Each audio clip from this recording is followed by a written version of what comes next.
سلامونه ملګرو، څنګه چلې ښه برابر یې. تاسو ته نن دې ویډیو کې یو بله عبرتناکه کیسه شیر کوم چې امید لرم چې تاسو به ته نن څه زده کړئ او موږ به ته هم څه زده کړو. د یو سپي او د زمري کیسه ده. تاسو هم واورئ او زه هم اورم. وکښې د خاریې یو سپی ځنګل ته لاړو. په ځنګل کې تیلار بې درکه شو. په ځنګل کې ګرځېدو را ګرځېدو اچانک یې یو زمری ولیدو چې دغه زمری د دې سپي طرف ته را روان و. دا سپی ډېر زیات ویرېدو او په خپل زړه کې دا سوچ شروع کړو چې نن دې د ژوند اخرنۍ ورځ ده، اوس به دې دا زمری ماتوي. خو چې کله یې ځمکې ته اچانک وکتل نو په ځمکه باندې د یو مړ ځناور اډوکي پراته وو. دې سپي د خپل ذهن نه کار واخیستو، دې زمري طرف ته یې شا کړه او په ځمکه کېناستو. د دغې اډوکو نه یو اډوکي را واخیستو او په دې خپله ژبه باندې به یې څټو او په چوت اواز یې دا خبرې شروع کړې چې څومره ذایقه د زمري په غوښه کې ده نو هغومره ذایقه د نورو ځناورو په غوښه کې نشته. کاش یو زمري راته بل میلاو شوې چې ځان موړ کړمه. اوس دا خبره چې زمري واورېده نو په خپل ځګي باندې ودرېدو او د ځان سره یې سوچ شروع کړو چې دا سپی خو د ظالم بچی دی، دا خو د زمرو ښکار کوي، هسې نه ما مات نه کړي. راشه د دې نه تښتېده به ښه او د هغه ځای نه وتښتېدو. اوس په ونه کې یو شادو ناسته ده او دا ټوله تماشه ګوري. شادو سوچ وکړو چې راشه دا ښه موقع ده، زمري ته دا ټوله واقعه بیان کړه چې دا سپی خو ستا نه یېرېږي، خو ستا نه یې بېوقوف جوړ کړو.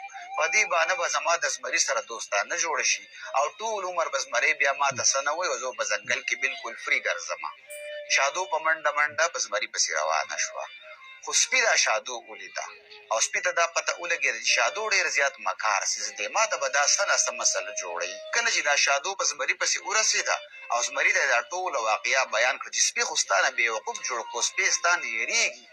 زمري ډېر زیات غوسه شو، یوه تیزه چغه یې ووهله او شادو یې په خپله ملا باندې کېنوله او شادو ته یې ویې راځه اوس تل د دې سپي دا قیصه په دې ځنګل کې ختمومه. لږ ساعت بعد چې کله دې سپي بیا وکتو نو دا زمری بیا را روان دی. دا شادو د زمري په ملا باندې ناسته ده نو سپي ته پته ولګېده چې شادو مسله جوړه کړه. سپي یو ځل بیا د همت نه کار واخیستو، زمري طرف ته یې شا کړه او بیا په ځمکه باندې کېناستو او په چوت اواز یې دا خبرې شروع کړې چې هغه یوه شادو وه، هغه مې په زمري پسې لېږلي وه چې لاړ شي او زمري را دوکه کړه او ما له یې په بهانه راوله چې ځان موړ کړمه، هغه هم تر اوسه پورې رانغله. اوس زمري چې دا خبره واورېده نو شادو یې د خپلې ملا نه وغورځوله او منډه یې کړه او شادو ته یې ویې ستا سره به زه ګورم او په دې چل باندې ځان سپي بچ کو. نو ملګرو دا خو و ګپ شپ او مذاق. اوس راځو مقصدي خبرې له. د قیسې او د کهانۍ مقصد دا دی چې کله په تاسو باندې خراب وخت راشي نو په ځان باندې به یره نه راولئ، په خپل اعتماد به قابو ساتئ او په خپل خوا او شا کې او په رشته دارانو کې داسې قسمه شادوګان وپېژنئ چې هغه ستاسو کمزوري او ستاسو رازونه دنیا ته فاش کوي. ډېره ډېره مننه.